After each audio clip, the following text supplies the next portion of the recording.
우리가 사도행전 2장 43절에 보면 이 베드로가 그 오순절 날에 그 예루살렘을 방문했던 그 사람들 앞에서 이 베드로와 120명의 문도들이 성령을 받고 방언으로 기도하며 방언으로 말할 때에 하나님의 큰 일을 됐습니다. 그때에 믿었던 사람들이 3천 명이나 됐다고 하는데 그 사도행전 2장 43절에 보면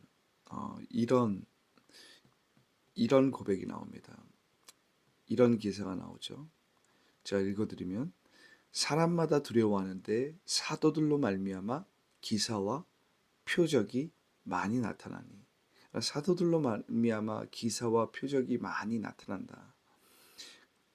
그러한 기사와 표적에 대한 구체적인 간증이 어떻게 보면 오늘 3장 1절부터 10절의 말씀이 되는 것입니다.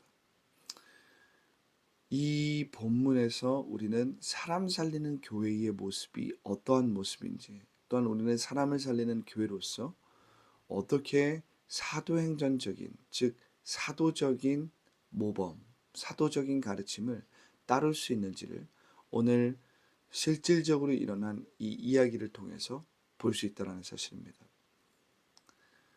먼저는 이 베드로와 요한이 기도하러 올라가는 장면으로서 이것이 시작됩니다. 우리 함께 읽어보겠습니다.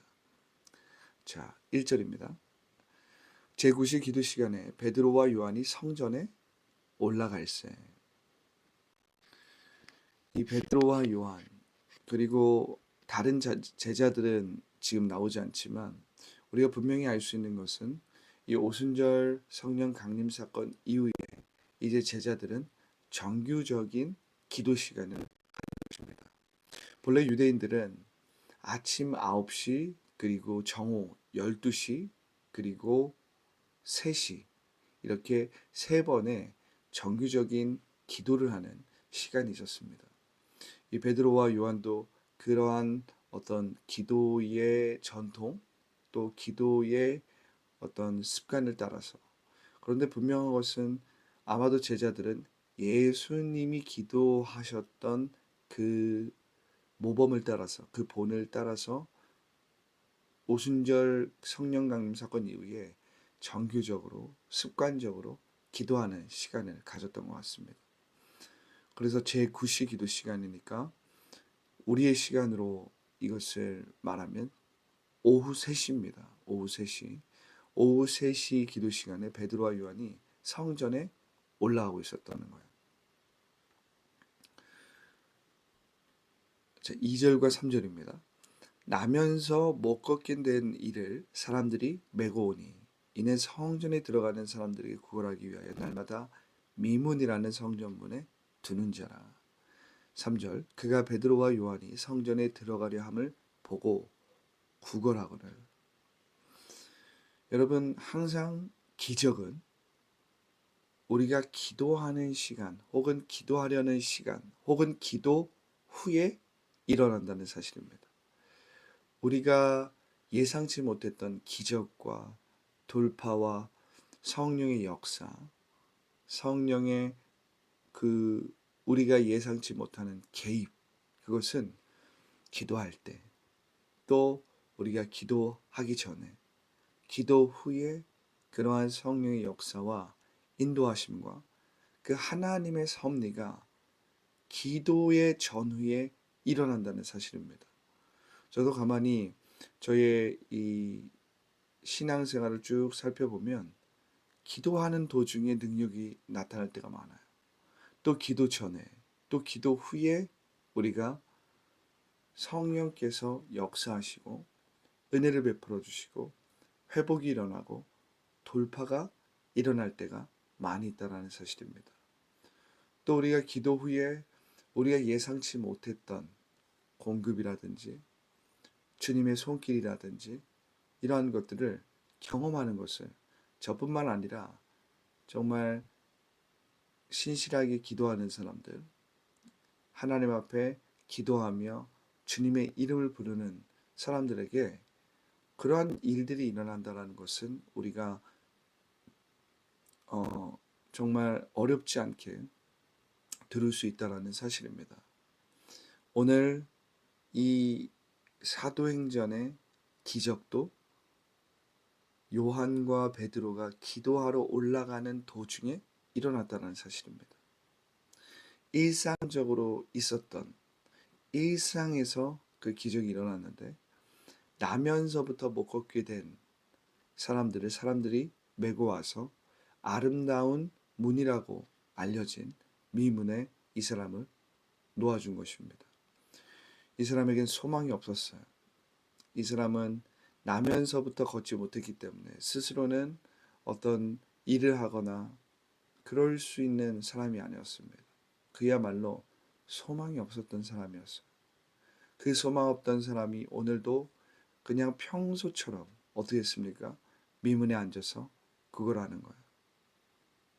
그냥 인생에 어떤 소망이 없기 때문에 그냥 평생을 이렇게 아름다운 문에 앉아서 기도하러 올라가는 순례자들, 기도자들, 경건한 유대인들에게 구걸을 하면서 오늘도 한 끼 하루를 보낼 수 있는 그러한 돈을 벌면 그것으로 만족해야 했던 그러한 사람이었습니다. 이 사람이 베드로와 요한이 성전에 올라가는 것, 들어가는 것을 보고 구걸했어요. 이 사람에게는 여느 때와 같이 일상적으로 구걸했던 것입니다.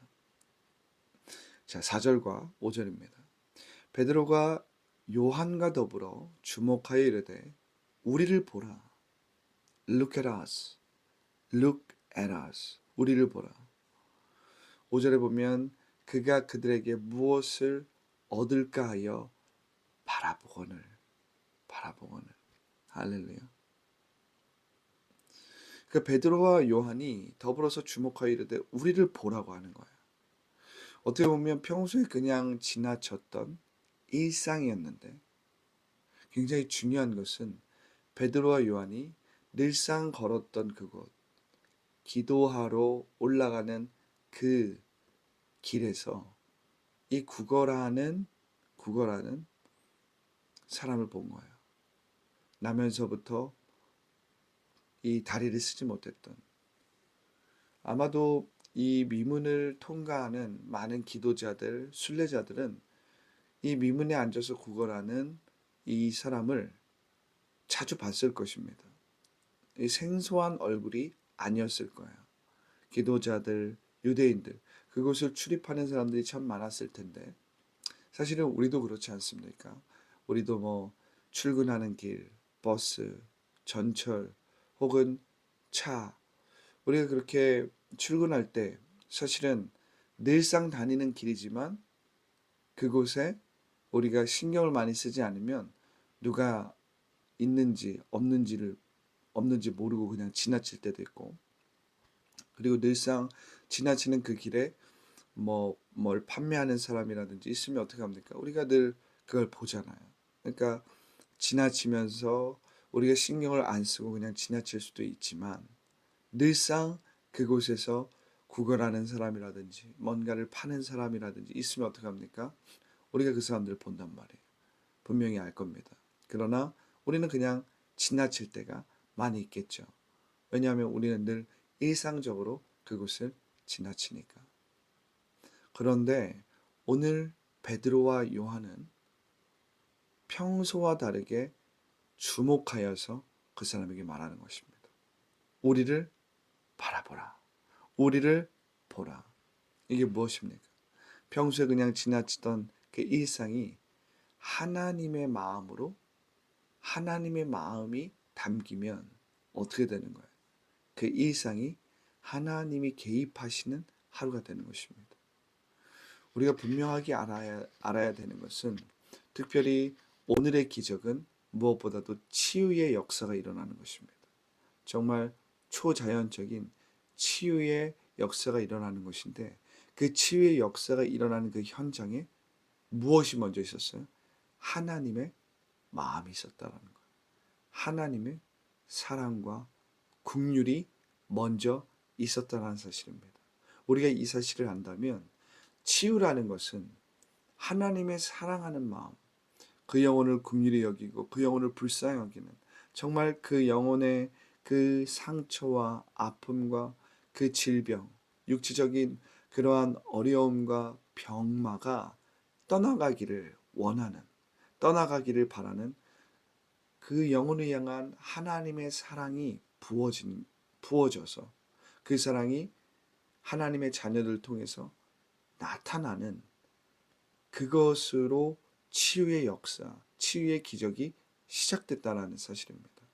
그러니까 우리가 치유를 생각할 때 어떤 신비한 것, 신령한 것, 물론 치유의 역사는 신비하고 신령한 것이겠지만 그것은 마치 나의 손을 통해서 내가 어떤 굉장히 신령한 사람이기 때문에 치유의 역사가 나타난다. 사실은 이렇게 접근하기보다는 치유의 능력은 어디서 나타나냐? 하나님의 긍휼의 마음, 하나님의 사랑의 마음. 저 영혼을 치유하시는 그 하나님의 마음이 부어졌기 때문에 하나님께서 하나님의 자녀들의 손을 통해서 치유하신다는 거예요. 의인의 기도는 치유하는 능력이 있다라고 야고보서에 나와 있지 않습니까? 그 의인의 기도가 무엇인데? 하나님의 마음이 전달되는 거예요. 그래서 그 영혼이 치유되고 그 영혼을 향한 그 긍휼함으로 기도할 때에 하나님께서 그 기도를 통해서 치유해 주시는 것입니다. 하나님의 사랑이라는 거예요. 이 베드로와 요한이 그 나면서부터 걷지 못한 그 사람을 보면서 어떻게 했습니까? 하나님의 마음으로 우리를 보라 얘기한 것입니다. 사랑이 관심이죠. 그냥 신유의 기적을 보여주고 이것을 통해서 그 기적을 과시하려는 것이 아니라 하나님의 사랑, 긍휼, 측은지심, 하나님의 마음을 나타내는 거예요. 그럴 때 치유의 능력이 나타나고 돌파의 능력이 나타나고 우리가 알지 못했던 채워짐의 역사가 일어난다는 것입니다. 할렐루야. 그때에 그 나면서부터 걷지 못했던 그 사람이 어떻게 했습니까? 그들에게 무엇을 얻을까 하여 바라보게 된 거예요. 걷지 못했던 그 사람이 사도들을 바라봅니다. 어떻게 보면 이 사람은 여느 때와 같이 한 푼을 얻을 수 있는, 어떤 오늘 살 수 있는 그러한 돈을 얻을 수 있을 줄 알고 무엇을 얻을까 바라본 것입니다. 자, 6절부터 8절입니다. 베드로가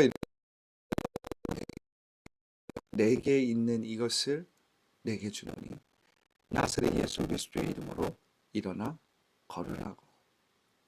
오른손을 잡아 일으키니 발과 발목이 곧 힘을 얻고 뛰어서서 걸으며 그들과 함께 성전으로 들어가면서 걷기도 하고 뛰기도 하며 하나님을 찬송하니. 할렐루야. 우리는 그 베드로의 베드로와 요한이죠. 베드로와 요한의 치유 사건을 보는 것입니다. 이 사도행전의 기적이죠. 이 구절은 워낙 유명해서 이 찬양으로도 우리가 하는 그러한 구절입니다. 베드로가 이르는 거예요. 은과 금은 내게 없거니와. 어떤 물질적인 것으로 이 나면서부터 걷지 못하는 사람을 도와줄 수도 있지만 베드로와 요한은 이 영혼의 더 근본적인 문제를 해결해 주기.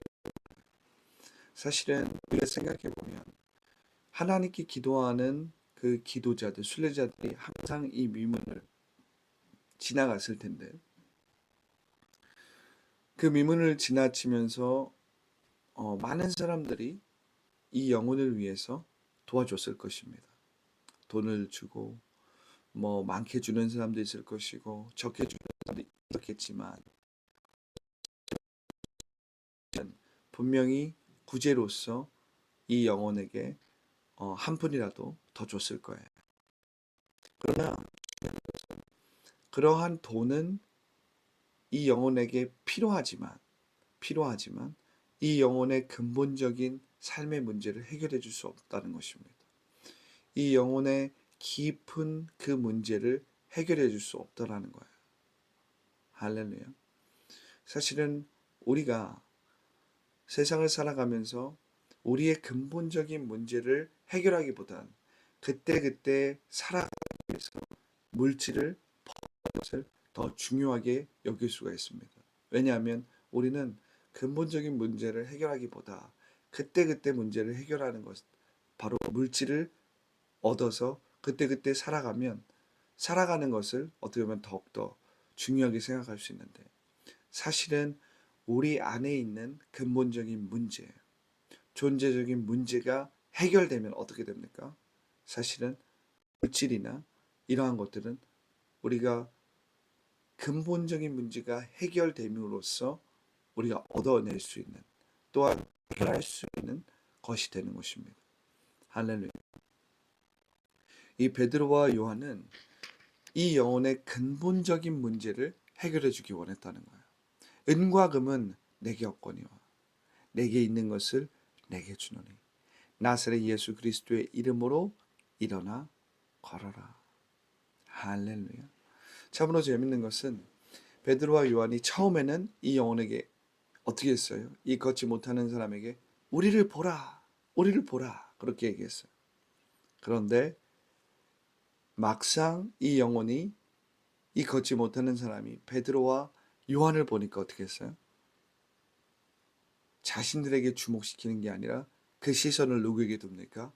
예수 그리스도에게 그 시선을 돌립니다.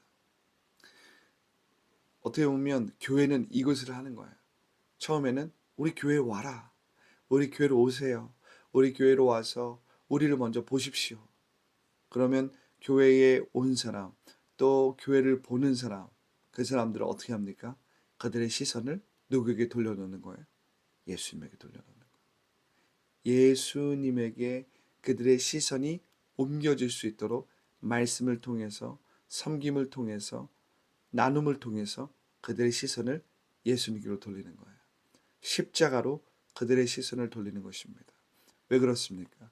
그들이 십자가를 바라볼 때 마치 이 광야에서 이 불뱀에 물려 다 죽어가는 영혼들이, 모세가 노뱀을 하나님의 말씀에 의지해서, 하나님의 말씀에 순종해서 노뱀을 세웠을 때 그 노뱀을 보는 자마다 불뱀에 물린 자들이 다 치유되었거든요.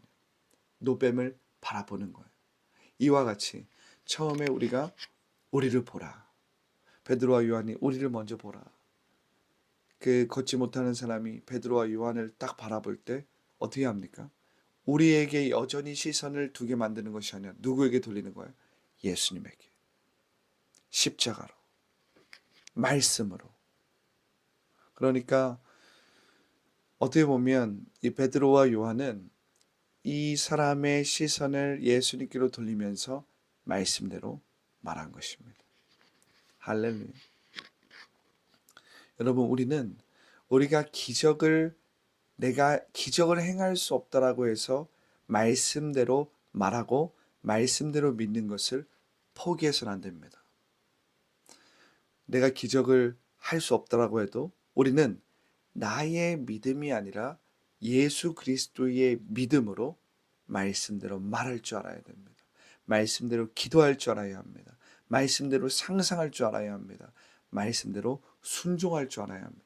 그때 말씀이 이루어지는 거예요. 기적이 이루어지는 거예요. 치유의 역사가 나타나는 거예요. 할렐루야. 내가 주체가 돼서 내가 기적을 이룬다. 그런데 나는 아무리 생각해도 기적을 이룰 수 없어. 그렇기 때문에 우리는 말씀대로 말하는 것을 포기해서는 안 된다는 것입니다. 그러니까 쉽게 이야기하면 기적을 만드는 주체가 내가 아니라는 거야. 나는 말씀대로 말하고 말씀대로 순종하면 기적을 이루시는 건 누구예요? 하나님이시라는 거예요. 기적을 이루시는 주체는 성령님이시라는 거예요. 그러니까 우리는 주체가 변화되어야 됩니다. 주체가 변화됨으로 말미암아 우리는 예수 그리스도의 믿음으로 말씀대로 말하는 거예요. 그럴 때 영혼이 살아납니다. 영혼이 일어나는 거예요. 할렐루야. 내가 이루는 게 아니라 하나님이 이루시는 거예요. 하나님이 기적을 이루신다는데 왜 내가 기적을 막냐고요. 하나님이 치유하시겠다는데 왜 내가 하나님이 치유하시겠다는 그 역사하심을 막냐고요. 하나님이 개입하시고 하나님이 채워주시겠다는데 왜 내가 그 하나님의 개입과 채워주심을 내가 막냐고요. 하나님이 주체시라는 거예요. 나는 무엇입니까? 나는 그 말씀대로 말하고 순종하는 수단입니다. 수단. 하나님이 주체시고 나는 하나님이 사용하시는 도구라는 사실이에요. 그러니까 우리는 그 말씀에 의지해서 말씀대로 말하고 말씀대로 믿고 상상하고 순종하면 되는 거예요. 그런데 우리는 벌써 내가 주체이기 때문에 이렇게 하면 안 되면 어떡하지?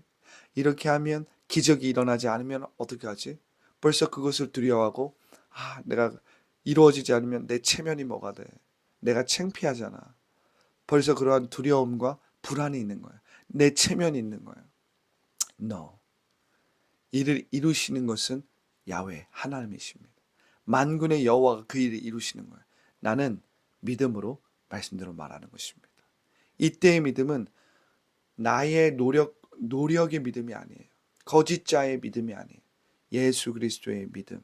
이것을 바꿔 말하면 말씀대로 말하는 거예요. 예수님의 말씀을 믿는 거예요. 할렐루야. 7절에 보면 오른손을 잡아 일으키니 발과 발목에 힘을 얻고, 힘을 주신 주체가 누구예요? 어제나 오늘이나 영원토록 동일하신 예수님. 이것을 바꿔 말하면 어제나 오늘이나 영원토록 동일한 그 말씀, 예수님의 그 말씀, 또 바꿔 말하면 예수 그리스도의 믿음으로 우리가 선포할 때, 말할 때, 순종할 때 기적이 일어나는 거예요. 누굴 통해서? 성령에 충만한 하나님의 자녀들을 통해서. 바꿔 말하면 말씀대로 말하는 자녀들을 통해서. 또 바꿔 말하면 예수 그리스도의 믿음 안에서 행하는 자녀들을 통해서 하나님께서 주체가 되셔서 기적을 이루신다는 거예요. 치유하신다는 거예요. 할렐루야. 그러니까 우리는 주체가 누군지를 아는 것이 너무나도 중요해요. 주체는 하나님이십니다. 기적을 이루시고 치유를 이루시는 그 주체는 우리 안에 계신 성령님이시지 내가 아니에요. 나는 성령님의 도구입니다. 나를 통해서 주님의 역사가 일어나고 뜻이 이루어지고 기적이 나타난다는 사실입니다. 할렐루야. 오른손을 잡아 일으키니 발과 발목이 곧 힘을 얻고, 8절에 보면 뛰어서서 걸으며 그들과 함께 성전으로 들어가면서 걷기도 하고 뛰기도 하며 하나님을 찬송하니. 할렐루야. 저는 정말 이 말씀이 제가 교회 그 사역을 하면서 정말 말씀대로 말하는 이 훈련을 할 때 사람들의 표정이 바뀌는 것을 체험했습니다. 어떤 사람은 하나님의 말씀대로 말하고 그 말씀대로 상상하고 순종할 때 그 즉시로 얼굴 표정이 바뀌고 그 즉시로 어떤 정말 즉각적인 반응과 즉각적인 역사가 일어날 때도 있고, 또 어떤 사람은 계속해서 말씀대로 선포함으로 점진적으로 그 역사가 일어날 때가 있습니다. 그런데 중요한 것은 내가 나의 믿음으로 선포하는 것이 아니라 예수 그리스도의 믿음으로 말씀대로 말하는 거예요. 내 생각, 내 판단, 내 감정, 내 경험을 내려놓고 예수님의 믿음으로 말씀대로 말하는 거예요. 말씀대로 생각하는 거예요. 말씀대로 상상하는 거예요. 말씀대로 꿈꾸는 거예요.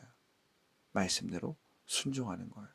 그럴 때에 정말 그 사람의 표정만 바뀌는 것이 아니라 그 사람의 내면이 바뀌고, 그 사람의 내면만이 바뀌는 것이 아니라 그 사람의 실질적인 육체적인 그러한 질병, 그 질병에 따른 증상들이 치유되고 변화되고 회복되는 것을 저는 보았기 때문에 정말 이 말씀의 능력이 우리가 말씀대로 말하고 말씀대로 순종할 때 일어난다는 사실입니다. 여러분들이 그 말씀대로 말하는 것을 훈련하고 순종할 때 그것이 이루어지는 것을 체험할 줄 알아야 돼요. 그것을 체험하고 나면 말씀대로 말하는 것이 이렇게 능력이 있구나. 할렐루야. 변화의 능력입니다. 치유의 능력입니다. 기적이 바로 이 말씀대로 말하는 바로 여기에 달려있다는 사실입니다. 할렐루야. 8절에 보면 뛰어서서 걸으며 그들과 함께 성전으로 들어가 가면서 걷기도 하고 뛰기도 하며 하나님을 찬송하니, 예수 그리스도의 믿음 안에서 말씀대로 말하는 그 능력을 체험한 자는 이렇게 찬양한다는 거예요. 찬송한다는 거예요. 늘 구걸하던 이 사람에게 물질을 줬을 때는 이 사람은 매일매일 어떻게 해야 됩니까? 늘 구걸만 해야 돼요. 그런데 이 사람의 근본적인 문제가 해결되었어요. 존재적인 문제가 해결되었어요. 하나님께서 이 소망이 없던 자에게 소망을 주셨어요. 그때 이 사람은 어떻게 됩니까? 이제 더 이상 구걸하는 자가 되잖아요. 이제 더 이상 문제만을 해결하기 위해서, 문제를 해결하기 위해서만 살아가는 그러한 사람이 아니라 이젠 자신이 누군지 알았어. 하나님이 누구신지 알았어. 하나님이 어떤 분이신지 알았어요. 그런 사람은 이젠 뛰면서 찬송하고 기쁨을 회복하고 희락과 평강과 하나님의 의로 살아가게 되는 거예요. 할렐루야. 너무나도 놀라운 기적입니다. 그런데 정말 놀라운 사실은 하나님께서 왜 이 기적을 이루셨냐는 거예요. 그냥 요한과 베드로를 좀 하나님께서 높여주시려고 이 치유 사역을 하셨느냐? 아니라는 사실이에요. 9절과 10절에 보면 이 기적의 역사가 일어난 목적이 나타나는 것입니다. 할렐루야. 한번 읽어보겠습니다. 모든 백성이 그 걷는 것과 하나님을 찬송함을 보고 그가 본래 성전 미문에 앉아 구걸하던 사람인 줄 알고 그에게 일어난 일로 인하여 심히 놀랍게 여기며 놀라니라. 할렐루야.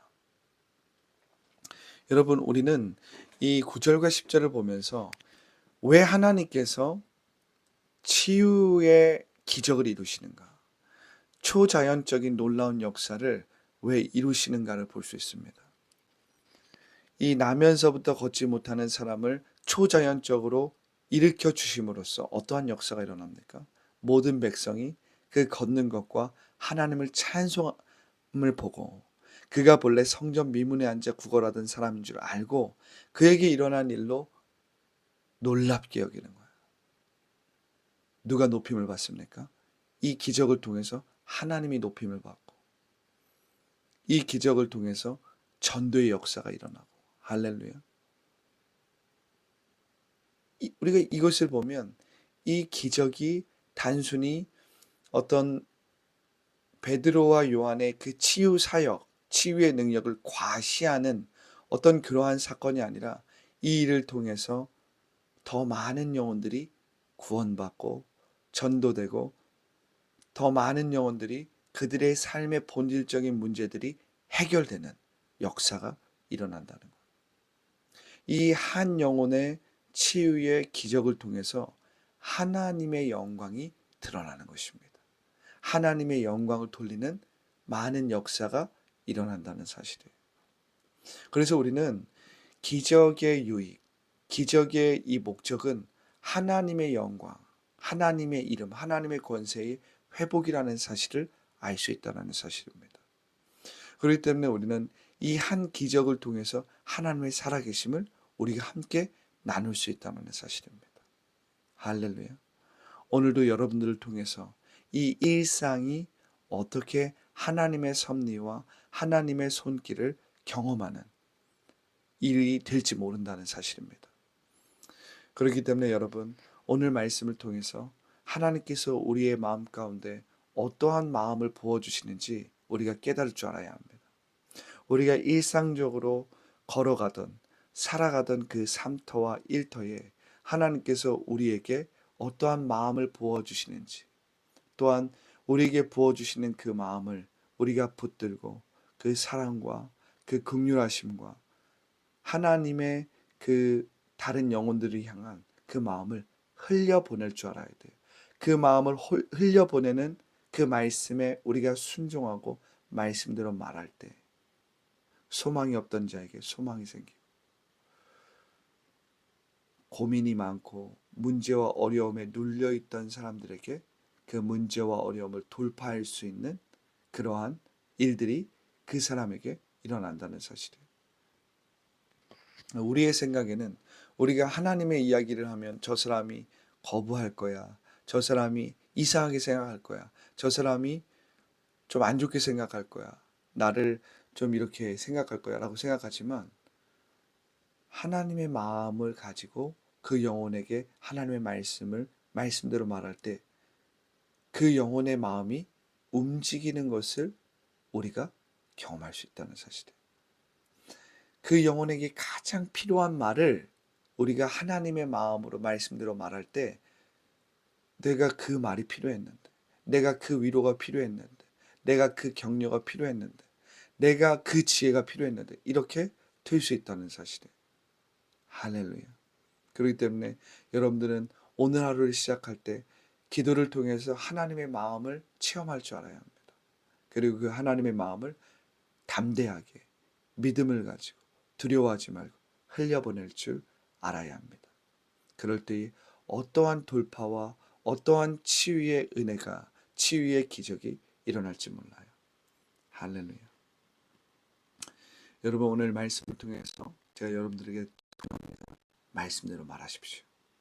또 말씀대로 말하는 건 전도하는 것입니다. 하나님의 마음을 말씀대로 말함으로 전도하고, 또 필요하다면 하나님의 말씀대로 말함으로 병자를 치유하고, 이 마음이 아프고 병든 자를 우리가 하나님의 마음을 가지고 막 거창하게 기도하지 않아도, 내가 막 기도를 어떻게 막 잘하지 못해도 그냥 있는 그대로 하나님의 마음을 가지고 평범하게 기도해도 그 하나님의 말씀대로 말할 때 기적이 나타난다는 거예요. 할렐루야. 믿는 자들에게는 이런 표적이 따르리. 여러분, 오늘 말씀을 통해서 여러분들이 일상 가운데서 하나님의 기적과 하나님의 놀라운 역사를 체험하는 여러분들 모두가 되기를 예수님의 이름으로 축복합니다. 할렐루야. 네, 기도하고 오늘 예배를 마치도록 하겠습니다. 좋으신 하나님 감사합니다. 오늘 사도행전 3장 1절부터 10절의 말씀을 통해서